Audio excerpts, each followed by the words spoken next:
In a world filled with giant SUVs, luxury sedans, and powerful trucks, there exists a creation so small, so unusual, that it challenges our entire understanding of what a car should be, and that is the world's smallest red car, a machine that looks almost like a toy but in reality is a fully functioning automobile designed to surprise, delight, and spark conversations wherever it goes, because at less than 1.5 meters in length it is shorter than most motorcycles and lighter than many scooters, yet manages to deliver the complete experience of driving a real car. From headlights and taillights to a steering wheel and pedals, everything you expect from a traditional automobile but packed inside a body so tiny you could park it in your living room. And that is the charm of this bright red wonder, a car that turns heads instantly because of its glossy finish, cheerful round headlights, miniature wheels, and playful curves that make it stand out in a crowd. And when you approach it you cannot help but laugh at the idea of someone actually driving this tiny capsule down a busy road. Yet as you step closer and open its small door you realize that this little red car is serious.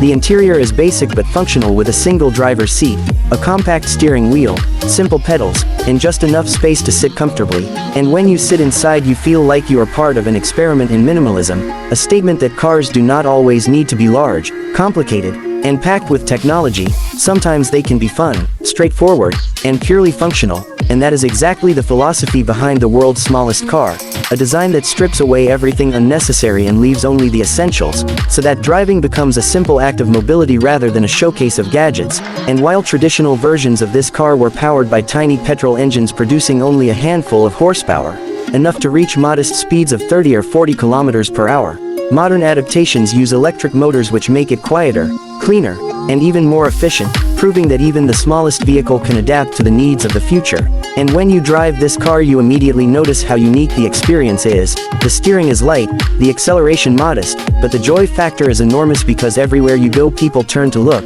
take pictures, and wave, as if you are driving not just a car but a moving piece of entertainment. And in many ways you are, because the world's smallest car is not about speed or power or luxury, it is about fun, practicality, and conversation. It is about solving problems like parking in crowded cities, squeezing through narrow alleys, and making urban driving less stressful, while at the same time reminding us not to take everything so seriously, because mobility can also be playful, and this tiny red capsule does exactly that, offering you the freedom of a car with the simplicity of a scooter, all wrapped up in a design that makes everyone smile. And as you sit there driving this unusual machine you begin to understand that size is not always the measure of value. Sometimes less is more, and in this case less is absolutely fascinating, because the world's smallest red car is not just a vehicle, it is a story, a symbol of creativity, and a glimpse into a future where efficiency, sustainability, and joy of driving can all come together in the smallest possible package.